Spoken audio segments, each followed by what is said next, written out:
Good morning. இன்னைக்கு thought for the டே. பெண். பெண்கள்.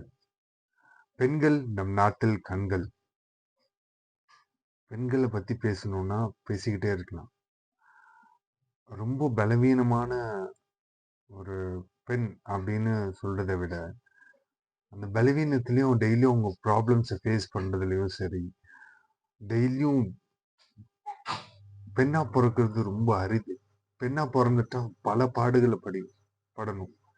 ஆனா பெண்கள் லைஃபையே சாக்ரிஃபைஸ் பண்றாங்க. அந்த காலத்துலலாம் பாத்தீங்கன்னா பெண்கள் அடுப்பறையில மட்டும்தான் இருந்தாங்க.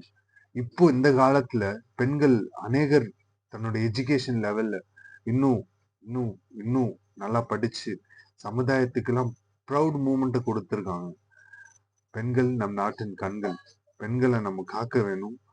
ஒரு பெண்ணு ரோட்ல நைட்ல தனியா போச்சுன்னா அவங்கள டிஸ்டர்ப் பண்ணாம பேசாம போயிருங்க. நம்ம நாட்டுல இன்னும் அந்த ஃப்ரீடம் இன்னும் கிடைக்கல.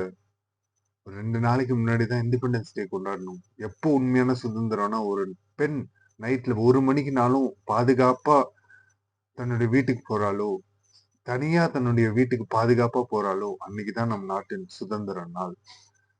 அன்னைக்கு தான் நம்ம நாட்டுக்கு சுதந்திரம் கிடைச்சதாவே அர்த்தம். பெண் என்பவள் அன்பானவள், அழகானவள், அறிவானவள், ஒரு தாயானவள். பெண்களை தப்பா பேசாதீங்க. பெண்களை கொண்டு பேசுகிற கெட்ட வார்த்தைலாம் பேசாதீங்க. உங்களை பெத்தவங்களும் ஒரு தாய் தான். பெண்களை தாய் போல பாருங்க. பெண்கள் நம் நாட்டின் கண்கள். Good morning. Have a nice day. Thank you.